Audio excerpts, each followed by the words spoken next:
Assalamualaikum warahmatullahi wabarakatuh. Perkenalkan, kami dari mahasiswa Universitas Diponegoro, jurusan Administrasi Perpajakan, ingin menjelaskan masalah berupa materi yaitu transaksi Enron yang dipertanyakan.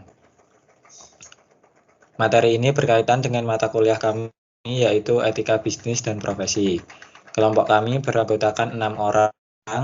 Yang pertama yaitu ada Muhammad Logat Geo, kedua Adim Ikhlas, ketiga Muhammad Wildan, keempat saya sendiri Ananda Osa, kelima Muhammadiyah, keenam Fajrul Falah.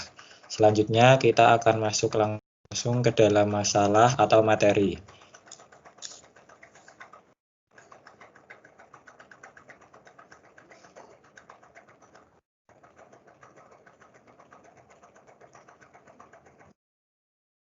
Oke, pada slide pertama saya akan menjelaskan apa itu Enron Corporation adalah sebuah perusahaan energi Amerika yang berbasis di Houston, Texas, Amerika Serikat.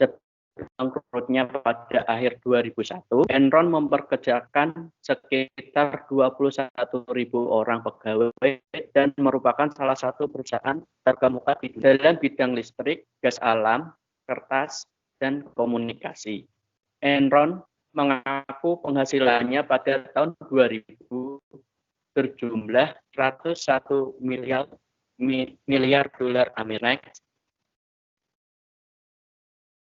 Pada slide kedua ini saya akan menjelaskan kemajuan Enron. Sepanjang akhir periode tahun 1990-an, saham Enron naik secara perlahan di NYSE dengan tentang perdagangan $20 sampai $40.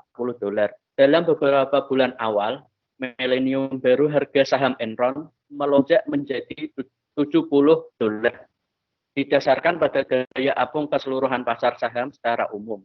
Penilaian menguntungkan yang diberikan pada perusahaan oleh analisis serta laporan laba rugi dan prospek Enron. Selama tahun 2000, saham Enron diperdagangkan dalam kisaran $60 sampai 90 mencapai puncak pada bulan Agustus pada harga $90,56 dan menutup tahun pada harga saham mendekati $80.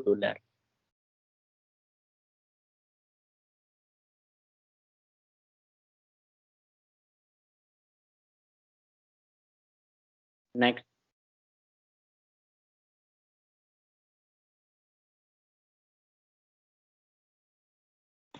Di sini saya akan menjelaskan tentang kemunduran Enron. Pada tahun 2001, saham Enron menurun drastis hingga suatu titik di mana saham Enron yang sebenarnya tidak berharga. Rumor keruntuhannya Enron telah beredar selama beberapa bulan. Pejabat dan politisinya segera mencari jawaban yang akan memulihkan kredibilitas dan kepercayaan yang telah hilang. Begitu besarnya kekhawatiran yang terjadi sehingga Presiden Bush, Presiden Amerika Serikat waktu itu sendiri berjanji bahwa pihak yang bersalah akan dihukum dengan agresif oleh instansi pemerintah. Next.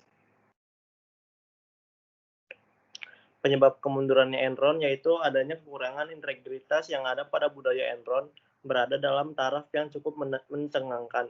Sebagai contoh, dilaporkan bahwa lantai perdagangan energi palsu diciptakan untuk menyesatkan kelompok analisis saham. Selanjutnya akan dijelaskan oleh teman saya.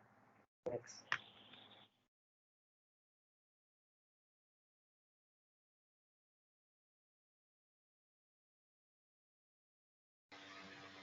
Selanjutnya saya akan menjelaskan tentang Power Report. Power Report disiapkan oleh 3 orang subkomite dari Dewan Enron yang diketuai oleh William Power Jr. yang bergabung dengan Dewan pada bulan September 2001 dan mengundurkan diri pada bulan Februari 2002 dengan mandat untuk menyelidiki transaksi pihak terkait yang mengejutkan Dewan Direksi. Pada tahun 2001, Dewan Direksi Enron beranggota 15 orang. Beberapa di antaranya memiliki pengalaman 20 tahun atau lebih di Dewan Direksi Enron ataupun perusahaan pendahulunya. Keseragaman anggota Dewan Enron menggambarkan hubungan yang harmonis dalam Dewan secara internal. Mereka mengatakan bahwa hak suara atau hak pilih Dewan umumnya bulat. Dewan Enron dikelompokkan menjadi 5 komite. Yang pertama ada komite eksekutif, yang kedua komite keuangan, yang ketiga komite audit dan ketaatan, yang keempat komite pembayaran kompensasi, dan yang kelima, komite penghargaan. Enron telah menggunakan apa yang secara khusus dibuat oleh perusahaan, yaitu entitas bertujuan khusus atau SPE untuk joint venture, kemitraan, dan sindikat aset dalam beberapa waktu.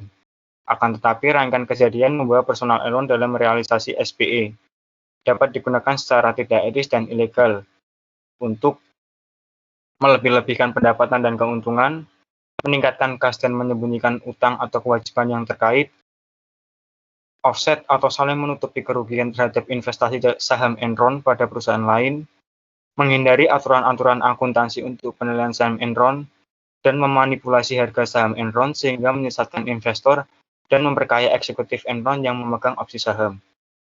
Untuk materi selanjutnya akan diterangkan oleh teman saya.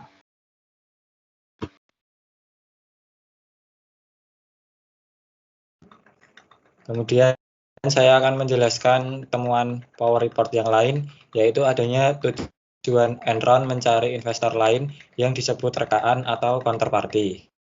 Tujuan yang pertama adalah terpisah atau independen dari Enron. Tujuan yang kedua yaitu menginvestasi dana minimal 3% dari aset berisiko. Dan tujuan yang ketiga adalah menjadi pemegang saham pengendali dalam membuat keputusan untuk transaksi CFO. Next.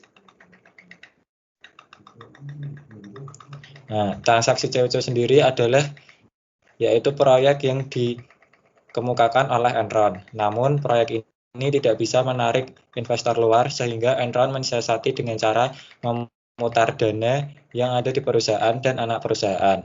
Enron tidak mengeluarkan modal sama sekali. Sekalipun mengeluarkan modal tetapi tidak kurang dari 3% dan itu tidak sesuai dengan aturan yang ada. CFO pada bulan November 1997 dibuatkan struktur model baru oleh Enron dan Cooper. Tetapi pada proyek ini pula Enron tidak juga mendapatkan investor luar. Enron tetap kembali kepada sistem awal yaitu memutar dana yang ada di perusahaan. Tahun 2001 akhirnya kasus ini terbongkar di depan umum dan Dewan Direksi memulai penyelidikan sehingga membawa pada pengajuan kebangkrutan. Next. Selanjutnya akan dijelaskan oleh teman saya. Selanjutnya saya akan menjelaskan transaksi CFO. Sejumlah isu lain yang berkaitan dengan transaksi CFO yang tercatat dalam Power Report mencakup itu ada 5. Yang pertama ada biaya manajemen yang berlebihan telah dibayar kepada Cooper untuk pekerjaan kecil. Yang kedua ada penilaian yang berlebih digunakan pada penyelesaian lilitan masalah hingga mentransfer 10 juta US dollar untuk Cooper. Yang ketiga ada Cooper mencari dan menerima 2,6 juta US dollar sebagai ganti rugi dari utang pajak untuk 10 juta 500 US dollar. Yang keempat ada pinjaman tanpa jaminan sebesar 15 juta US dollar dibuat untuk Cooper dan tidak dirupikan. Yang terakhir, Enron membutuhkan lebih awal pendapatan dari CFO. Next. Selanjutnya ada kemitraan LJM dan Raptor atau LJM1. Enron menerima usulan Vasto untuk menjadi pengelola tunggal dalam LJM1 yang bertujuan untuk mengumpulkan dana dari investor luar negeri agar dapat digunakan untuk melindungi kemungkinan hilangnya pasar investasi Enron di RIMS Net Condition INC.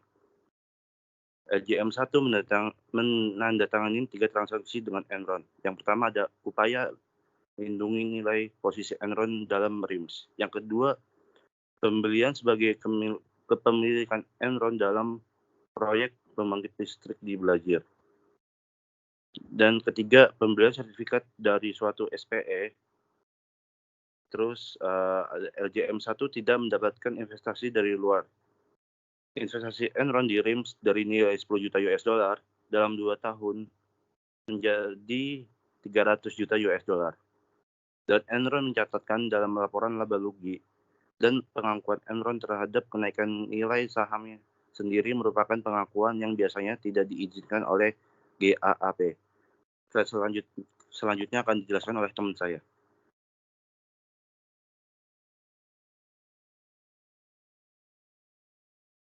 Ya, selanjutnya adalah kemitraan LJM dan Raptor, lebih khususnya LJM kedua. Pada bulan Oktober 1999, Resto mengusul kemitraan LJM kedua, yaitu LJM Co-Investment, yang akan berfungsi sebagai mitra umum melalui perantara untuk mendorong investasi luar hingga 200 juta US dollar yang dapat digunakan untuk membeli berbagai aset yang diindikasi oleh Enron. Cara ini akan memberikan Enron dana yang dibutuhkan untuk tumbuh dengan cepat dan dengan biaya yang sedikit dibandingkan dengan cara lain. Pada LJM 2 ini, masalah yang timbul apakah LJM 2 memenuhi syarat untuk non-konsolidasi, kemudian serangkaian transaksi dilakukan untuk menciptakan keuntungan pada laporan laba rugi yang didasarkan pada asumsi bahwa LJM 2 tidak akan dikonsolidasi berdasarkan aturan 3%. Next.